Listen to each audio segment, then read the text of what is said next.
Hi there, welcome back. We've got some breaking news reaching us. Manchester City and the Premier League have settled a dispute relating to the league's associated party transaction rules. So I've got Chief Correspondent Kaveh Solokol to join me on set to explain this. Kaveh, what has happened? I mean, this is one of the most complicated stories I think we've covered here on Sky Sports News. That's why we've got you on. But basically, what has happened this afternoon is that at the same time, the Premier League and Manchester City have both announced that they have agreed a settlement over the Premier League's associated party transaction rules. Now, under the settlement, Manchester City accept that the current associated party transaction rules are valid and binding. Of course, this is a really complicated story. I don't know how much time you've got, but it all started around the time of Newcastle United's takeover by the Saudi Arabian Sovereign Wealth Fund.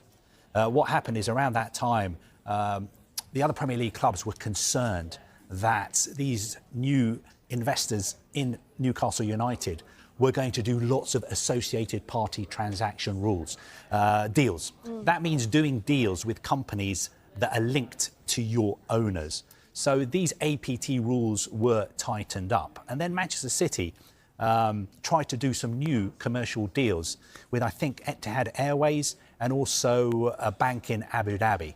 Now, these deals were blocked by the Premier League under their APT rules. Now, Manchester City didn't take no for an answer. They challenged those rules and they won some very significant legal victories because I remember last year one tribunal found, for instance, that aspects of the rules were unlawful.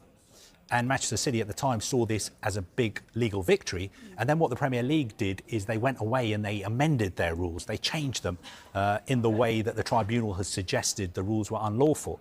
But still, Manchester City didn't take that, didn't accept that. They challenged that as well and said, look, it's not good enough just tweaking the rules a little bit. The rules are unlawful. So Manchester City all along have been challenging these rules.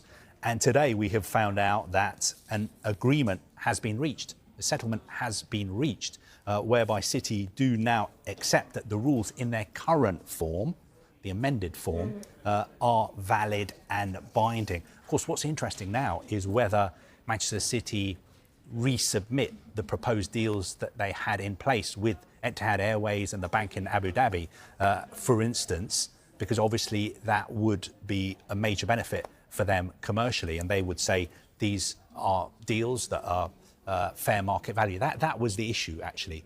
Under the APT rules, I think the Premier League found that the deals that Manchester City wanted to do were not at fair market value. Because if you want to do a deal with an associated party, you've got to prove that it's fair market value. You can't just make up a number. No. And I remember that Manchester City argued that the rules were unlawful because they didn't include shareholder loans.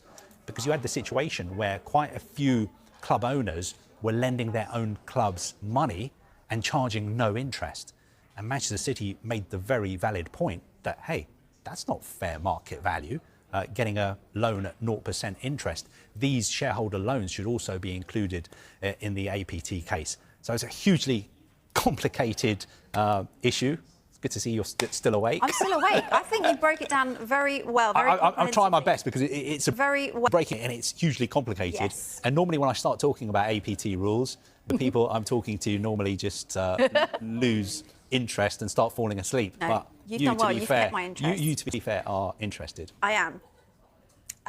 Just to clarify, OK, this has got nothing to do with the 115 charges. That is separate. Absolutely, totally separate. This is a totally separate issue, nothing to do with that whatsoever. OK, Kaveh, thanks ever so much.